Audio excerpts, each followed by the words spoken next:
In Hong Kong, they have a gangster also, but they call themselves in a dark society because they only work in the dark. In Italy, same thing.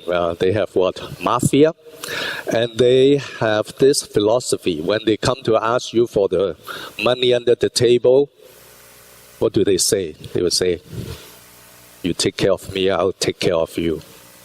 If you don't take care of me, I will take care of you." So the take care, the first take care is really rendering service to you. The second take care is to hurt you, to kill you. Is that right? That's the take care. But you look at Jesus. Jesus' idea is the both take care has the same meaning. Unlike the mafia, they have a double meaning. Even if you don't take care of me, I will take care of you. That's Jesus' idea. But you look at the gospel today, what's going on in that setting? Well, it's just like in our culture, our society, it's just like the mafia philosophy. I scratch your back, you scratch my back. Right? You do something for me, I'll do something for you. You give me something, I will give something back to you. That's the culture of all the society. Even though sometimes you hold a party and said, "Oh, give exchange." But you don't really have to bring a gift in. That's usually what they say. And then what happened? If you don't bring your gift, after 2-3 more years of Christmas party, they don't invite you anymore. Is that right? So because you break the culture. Culture is you give me something, I give you something. So that culture will be transferred into the spiritual world. So when we treat God, same thing. God, you give me something, I will give you something. So that's the law of Moses too, And since Cain and Abel, same thing, that Cain returned something to God, all the vegetables, plants, but then he returned it to God, the one that he doesn't want, And as God, as the pure goodness, there's nothing that is not good that go into God. That's why it's being rejected. So you think about all this. The money changer actually is the law of Moses, that because the Roman coins bore the deity of other gods, so it is to profane the temple. That's why it's being banned to carry coin that bore the images of foreign god. That's why there's a money changer there, so that they can change to other coin that is not profane to the temple. And the sacrifice is the same thing, that they have to sacrifice, if you're rich, an oxen, a sheep, if you are poor, a dove, to God. So they are doing the right thing actually. Why Jesus was so angry? Well, you look at the whole episode, nobody got hurt. So he was attacking the tools, the tables, the coins. So he's attacking the system of worship. That's what he's attacking about. Because this kind of culture, this system of worship didn't work. That's why after he destroyed everything, and then they asked him, "What signs do you give up to us to show that you have this authority?" Then he said, "If you destroy this temple, I will raise it up in 3 days." So what he's trying to say is that your system doesn't work. It doesn't bring God's presence to others. But God's presence is no longer in a building. It's in a person. That's Christ. That's what he said. Compare the temple that takes 46 years to build, and then he will raise it up in 3 days. So he's talking about God's presence now is in me. So in our world, we are being challenged by Jesus. How do we bring God's presence to others? when you go to visit Lourdes or Fatima, you will see all the candles. €2, this small, €5, €10, So, which one will you buy? If you buy a €10 one, then God will give you more favor. Well, that's the system of worship that Jesus is attacking. So think about the widow that just put one coin. That's all she got into the temple, and Jesus praised her because that's all she had.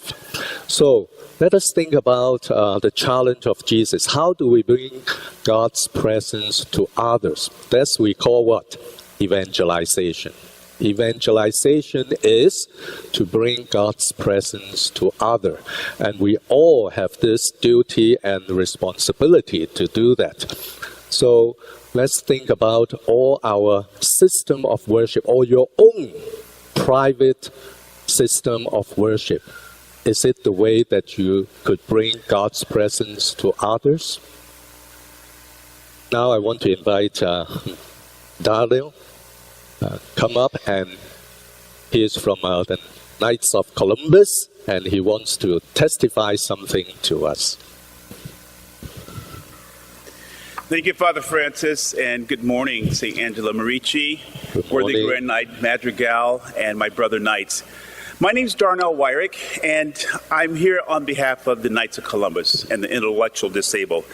So 40 years ago, Bishop of Orange County reached out to the Knights of Columbus and the Catholic Charities and asked us to help out the intellectual disabled. There's estimated to be about 300,000 people in the community that have intellectual disabilities, and 2 of those are my children. And so to better understand the challenges that intellectual disabled families have and face on a day-to-day basis, I want to share my family's experience with you in discovering and accepting and addressing the many needs that children of disabilities have. So 27 years ago, my wife and I were unable to become pregnant, and the discussion of adopting came up, to which I suggested that we consider foster parenting first, just to see how things would work out. Well, upon applying for the foster parenting license, the agency realized that my wife had a specialty in neonatal pediatric care as a registered nurse, and asked if we would take on high medical risk foster care. Well, a short time stay with a high medical risk foster care child is roughly 18 months.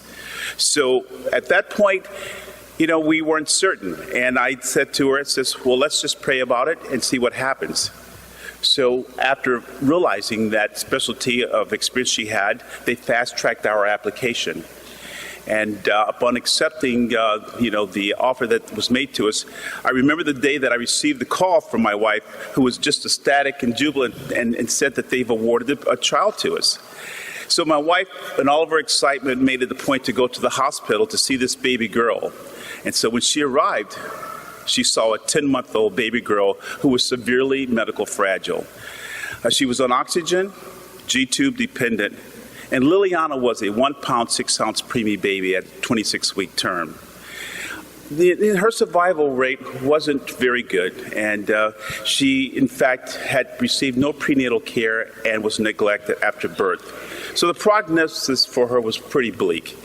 So her life expectancy was also questionable. And well, we were happy to say that she was our first placement in our family, and Liliana is now 28 years old.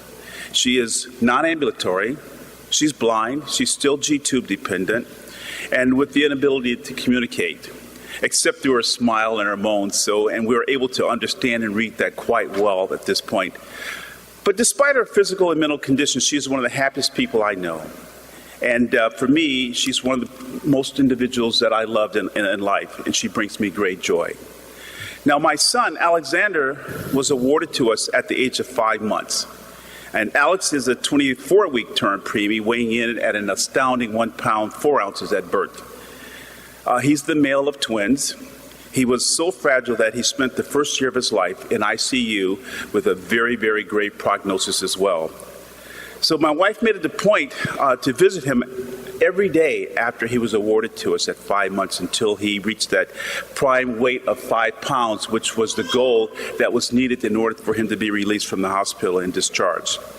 So during this hospital stay, he was intubated throughout that time and suffered severe tracheal damage. He has paralysis of the vocal cords and has cerebral palsy. He was later diagnosed with autism and mild retardation. Well, I'm proud to tell you that Alex is now 23 years of age.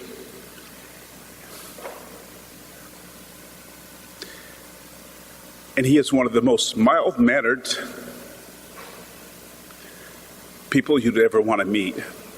And I share this with you only because we took on this responsibility to protect them, to love them, and to make them an integral part of our family.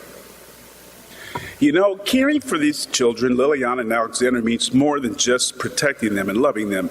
It meant leaving no stone unturned from the standpoint of finding whatever needs we could to help bring them a meaning and purpose in life. So, and just because of their intellectual disabilities, you know, my daughter and son are not throwaways. They're real people like you and I. I mean, their physical and mental conditions are only temporary. And remember, we are not humans on a spiritual journey, but spirits on a human journey. And I'll say that again. We are not humans on a spiritual journey, but spirits on a human journey. So yes, they may have limitations and can never be a priest or a deacon, but Alex can be an altar server maybe, and at this meaningful, and it'll be meaningful purpose for him. He will never be a store manager at Ron's or Vaughn's, but he will have the ability to be a bag boy. And I can tell you with certainty, after years of searching for resources for the children, some things cannot happen without the help of organizations like Camp Recreation and other therapy centers throughout the county, of which I'm here to support and cannot survive without your assistance. So after Mass, my brother Knights will be out inside with yellow canisters requesting your support. And your rewards are Tootsie Rolls. Take as many as you like. We have plenty of Tootsie Rolls, okay? And the more you take, the less we have to take home. But I thank very much your time for this morning, and have a blessed day. Thank you.